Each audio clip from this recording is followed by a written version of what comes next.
It's something I really hate that. Welcome to today's video. Great to have you here again. In case you're new, welcome, good to see you. In today's video, I want to talk with you about a very fascinating topic for me personally. I want to talk about what makes a good coach extraordinary. And if you are in sports, if you are an athlete, or maybe you're a coach yourself, there are specific characteristics that are, from my point of view, absolutely necessary and important if you want to be an outstanding coach.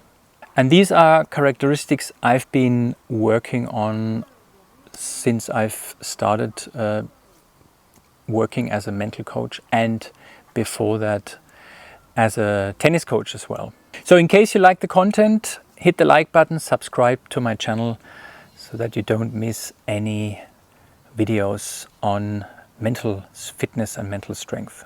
So let's dive in. So what's, from my point of view, important when looking at an extraordinary or an excellent coach? I think it's super important that the coach is a good listener, so he can listen really well. So he's not a big talker necessarily, but a big listener. And he manages to build up a connection with you. So he must be a trustworthy person, must be a loyal person also. So even in difficult situations, or especially in difficult situations, when you are facing maybe some tough times, or you are also struggling, you have some conflicts, maybe even with each other, let's say, with a coach. At some point between a coach and an athlete, there are some discussions maybe on technical aspects or tactical aspects or something else. And then still it's important that these things happen behind closed doors and not in front of other people, and let's say in public. And if someone talks to the coach about you maybe as an athlete, and maybe this person says something like, well, I've seen him or her in the last training session, and I had the feeling it wasn't very good actually. I didn't like the performance, it wasn't that good. Do you really think she's gonna be able to reach the next level? And then a good coach should actually avoid criticizing you when you are not around. It's a different story when you're around as a coach and you have an open discussion about this, but not with a person, let's say, coming in from outside. So that's, from my point of view, really important: loyalty. An excellent coach should also have a very positive mindset and language. I think it's critical, from my point of view, when you have coaches that can be also very sarcastic and negative. From my point of view, this brings some negative vibes in, and I don't like this myself. I didn't like it as an athlete, and I don't like doing this as a coach. So I try to be a positive but demanding. So I'm supportive, but I'm demanding also a lot. At some point, a good coach needs to be also very strict and needs to have clear rules. Because if we don't have clear rules, it's gonna be a chaos at some point, probably. And an athlete needs a strong coach. And it's important that a good coach has some clear structures. Punctuality is also a topic. I mean, it doesn't mean that you have to be punctual every time. I think everyone is at some point maybe comes late, but it shouldn't be the case that the coach is always the last that arrives. So some clear structure, some clear values, that is really important. Values like punctuality. A good coach should also be very consistent in his behavior, in his manner. Otherwise, it can cause some uncertainty and some doubts in the athlete, in his mind. I think it's important that a good coach is a stable character. He's in balance. Even though every coach, I mean, it's human being, has his crisis and difficult moments and stress. And at some point, maybe even the best coach overreacts or is not really patient in a training when you are doing some exercises and it's not happening, or you're not doing it the way the coach would like you to see it, and then you're a bit impatient. But all in all, a good coach, an excellent coach, is in balance. Another thing how you can identify an excellent coach is that he communicates in a very clear manner, in a clear way, and you find it easy to understand him. So he explains something to you, maybe some technical analysis or some tactical issues, let's say, that you have, or some tactical aspects, and it should be easy for you to understand him. So less words, but a clear message. I think that's really important if you want to be an outstanding coach. An extraordinary coach is also process-oriented and not only goal-oriented. So a good coach should have a vision when working together with you as an athlete. He should see the potential and believe in you 100%, but then make a plan. I've seen so many coaches that are completely chaotic, unfortunately. I remember I used to have one coach from Iceland, and he was an outstanding coach. Unbelievable what I learned from him in tennis. But on the other hand, he was completely chaotic, unfortunately. So we arranged a training, for example, and he didn't show up, or he came half an hour late. Things like that. Talking about process-oriented versus goal-oriented, we mean that process-oriented, the coach has the clear understanding that it needs the daily work, the hard work, and then that's the path, the way that brings the athlete automatically to the goal, or let's say in the direction of the goal or the vision. And that's important. Otherwise, if you have a coach that is mainly goal-oriented, and he will always and he's always talking about this big goal that you want to achieve or that you are going to achieve, and at some point he gets the feeling, or he says, well, I'm not so sure actually if that's still if you're gonna reach that goal.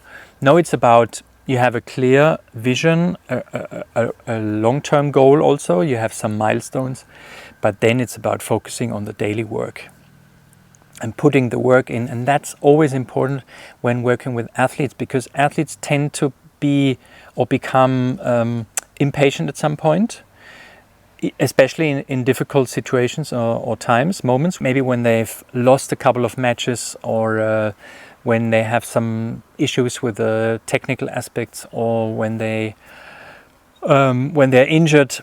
And then it's important to remember the athlete, as a coach, to remember the athlete that it's not about, you don't have to think about the long-term goal now. Now it's about working on your recovery or working on your skills and doing your homework, and then this will bring you automatically in the direction of your long-term goal as an athlete.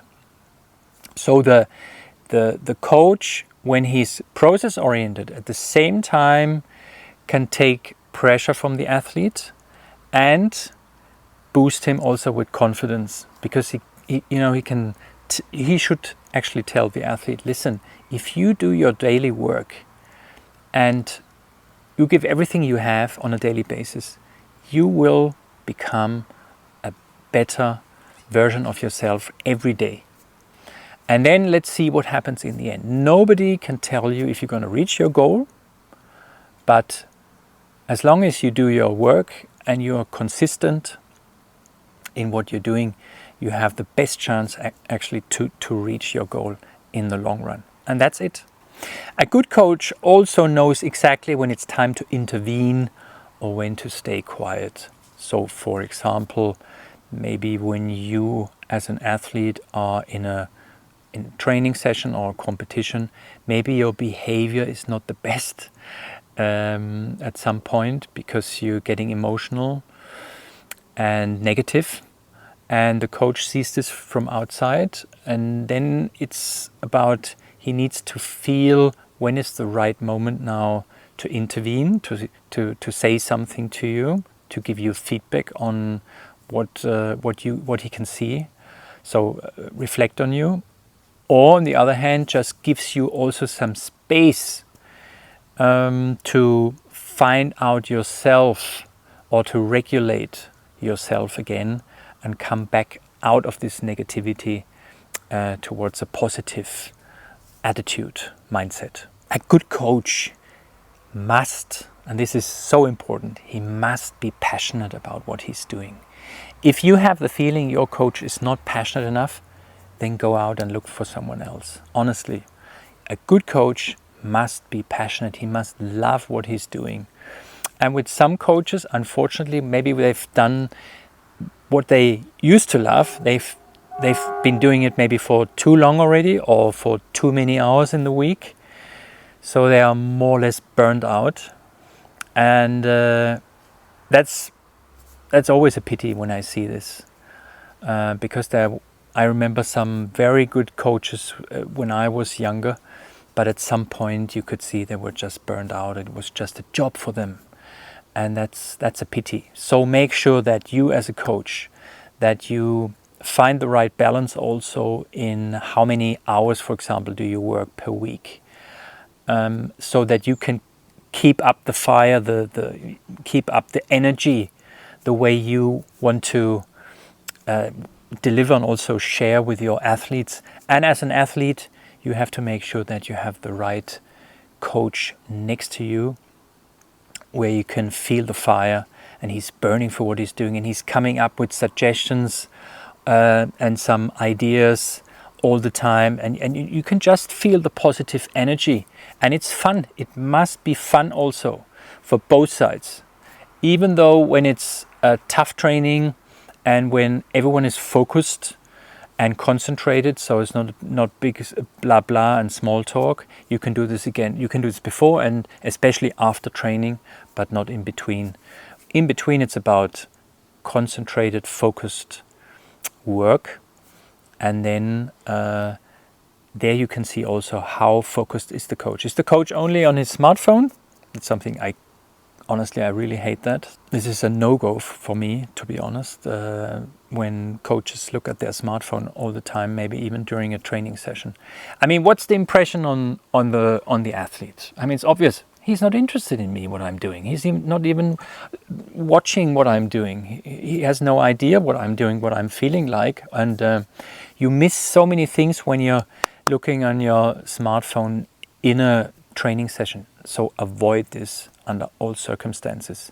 Instead, focus on your athlete, and the athlete needs you as a coach, and he needs your full attention. A good coach is a visionary, but not a dreamer.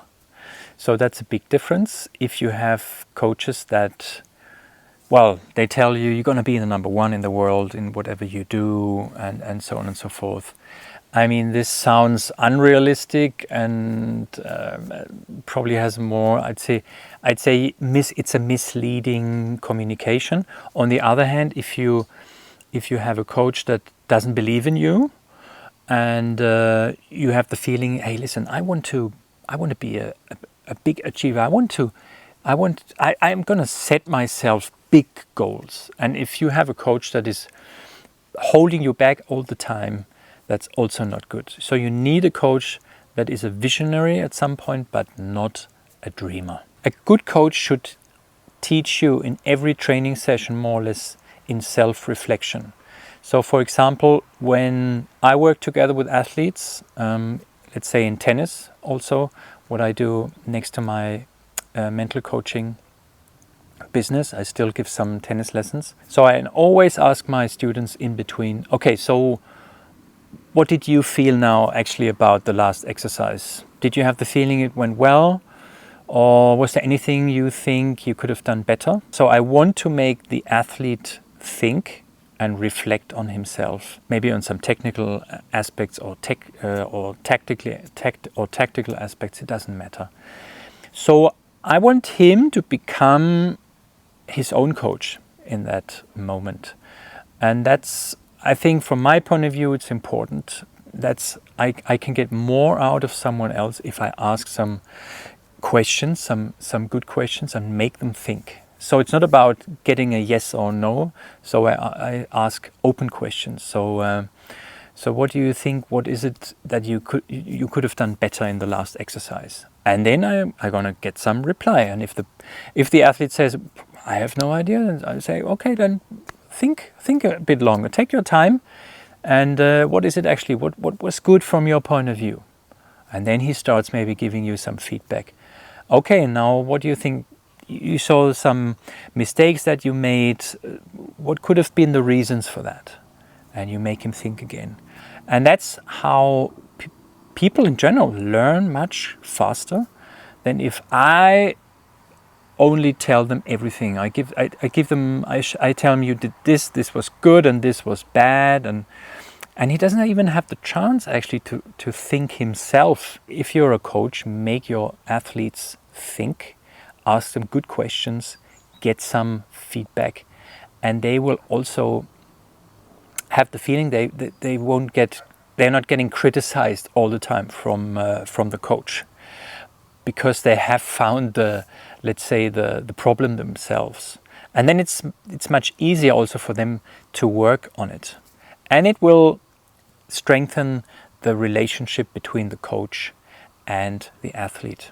That's my experience, at least. And last but not least, for today, I think it's incredibly important that a good coach, an extraordinary coach, he works on his skills as well all the time. So he never stops learning. It's a lifelong learning. Good coaches, they don't have the feeling that they found the holy grail and now they know everything now because they've done maybe some specific course or they've reached a certain level. It never stops. From my point of view, when I give lessons or when we also give some courses here in mental coaching and life coaching, I always tell our students, listen, you might have come here to learn from us, but I am also learning from you every day. And I think that's important, that a good coach has this mindset of this also being humble, and that we don't get the feeling we know everything. You know, we are the superstars now, the coaching superstars. That is definitely not the case. So I'm a learner, and I will always stay and be a learner. It doesn't matter how good my coaching skills might be. So I hope you gain some interesting insights here, and I would be very interested in, if you're a coach or an athlete, please share with me in the comment sections from your point of view what makes the difference between a good and an excellent, an outstanding coach. Is it similar to what I've mentioned today, or I know exactly there are some more topics I could have added now, but maybe I will do this in a second video because I think the video would have been too long then otherwise in the end. So add some more points that are important for you and from your point of view. What are the experiences you made with extraordinary coaches, or even with some coaches you say, well, they were not the best coaches. So what is the learnings for you? Share it with me in the comment sections and I will reply to your comments. I'd be very interested in hearing what you think about this topic. In case you like the content, please hit the like button, subscribe to my channel, and I hope to see you in one of my next videos. Thank you for watching and see you soon. Bye.